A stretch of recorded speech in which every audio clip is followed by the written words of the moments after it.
what is happening to Iceland, or we should say in Iceland also.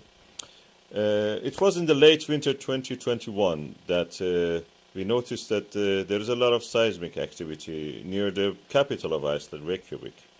The center of this activity was in an area that is shown on this map, as you can see. This is not very unusual, but we are observing that area for a long time. We noticed seismic activity, we noticed a slight rise in the ground also. And our gravimeters, the devices that measure the gravity, noticed that there is a slight increase also, about a slight increase in the amount of the Earth gravity in that direction of this center that you see here. As if something is under there, bulging up gradually, building itself up, gathering material. Is that unusual in that region to have seismic activity? As you can see in this global map, this is a global issue. We have what is called mid-Atlantic ridge in the Atlantic Ocean. We have the same ridges under the sea, on the seafloor, in places like Pacific Ocean, Indian Ocean. These are the places that we have discovered in 1950s and 60s, that the Earth is actually expanding from that region. Earth is made of several plates, as we call it. They are the slabs of the earth ground, that earth material, crust material, that are floating on a mantle of the earth.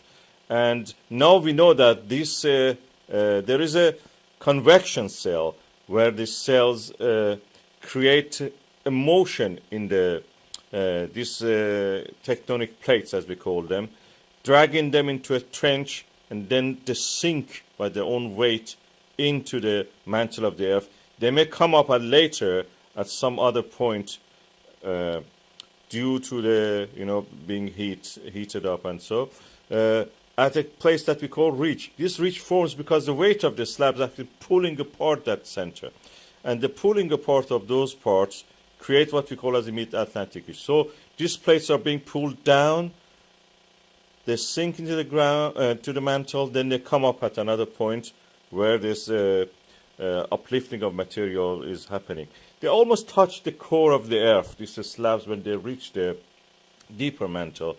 And when they rise up, because they have lots of water, they have been in the water, they have been at the depth of the water in the ocean, they are moist.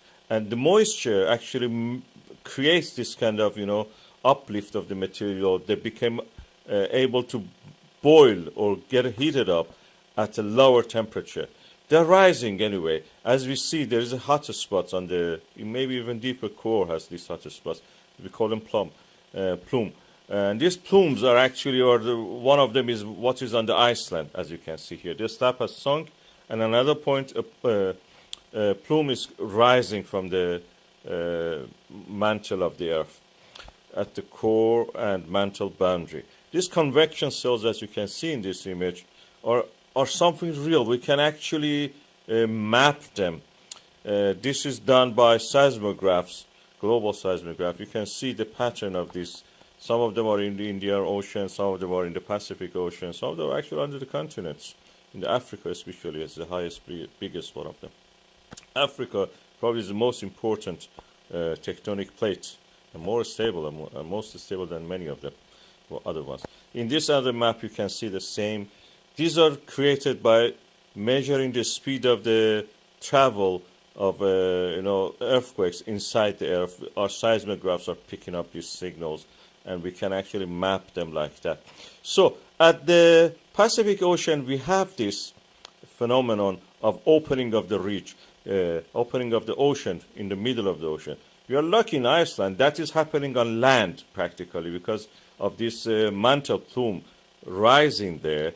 We can actually see this. It has created mass of land. This mass of land is gradually expanding. In the next, in here now you can see that the edge of this ridge is actually being recreated all the time, reborn. New edge is created. That is exactly what's happening in Iceland. And it's usually at 5 kilometers down in the ocean depth at the oceanic crust. But in Iceland, we can see it at the surface. And this mantle plumes rising there, they're very hot, but they're not boiling. When they reach the area here, you can see, because the pressure is removed from them, is a slightly less pressure, they start to boil.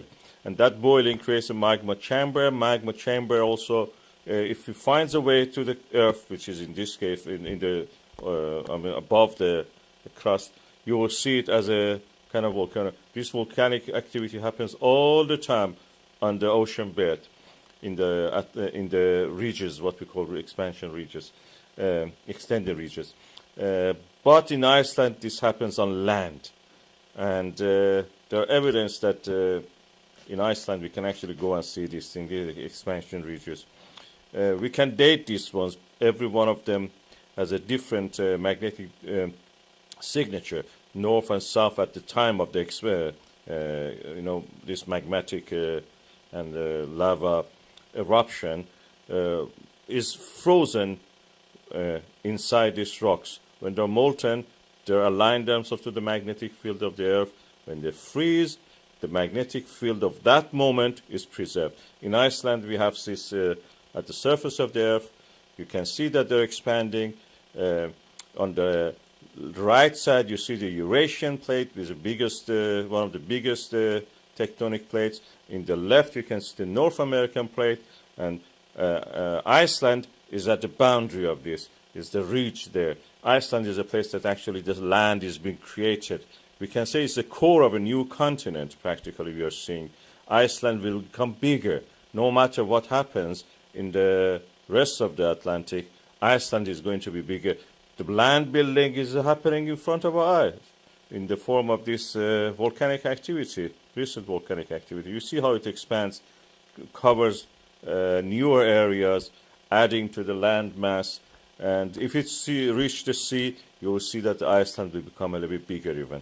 And as the Rift Valley, this is what we call Rift Valley, from the valley you see in the diagonally, from the bottom right to the top left is a Rift Valley, similar to what we have in the Rift Valleys of Africa, or Rift Valleys in the Red Sea, in Palestine, in the Jordan, up to Lebanon and Syria. You can see them also in Ethiopia, down in the Afar Triangle, Eritrea and Djibouti. Also we have in Europe, in Rhine Valley we have that. It's from Switzerland. Can you believe it? From Switzerland to France, Germany and Netherlands and the North Sea, we have actually a Rift Valley. It's not active anymore, but it exists there. Similar to that, we have it in Iceland. Land masses are being created, as we see in this volcanic eruption, as we see the development of the lava flow going down, covering new land. If it reaches the road, it will cover the road. Internet cable is already covered, part of it. And if it reaches the sea, you will see a expansion, creation of land for Iceland. In this satellite image, you see that when it reaches the sea, that rift, that diagonal valley, is a continuation of the mid-Atlantic ridge. This volcano happened like that, added a lot of lava. It seems it's not going to stop. This kind of volcanic activity, because the source of them is deep in the mantle, they will continue for a long time. They will not stop soon. It's not like a Stromboli or Etna or Mount St. Helens that have a little bit activity, then several weeks or months or years will not be active. These are going on for a long time. The source is very deep, is almost endless. The earth mantle is there to supply it with the new magma. So this flood of the lava will continue and will eventually reach the sea, reach the ocean. The flow of lava will cover a vast area. That valley will be covered, and it may even, this fissure, this opening crater be closed. It may start from another point. And eventually it will reach the sea, add to the mass of the Iceland, in a way. This is good because we can actually go and see it. Of course, the land mass being created, but at the same time, the access roads are beginning to become limited. As you can see, the cameras here that we have in Iceland are now surrounded by lava. The maintenance of them is only done by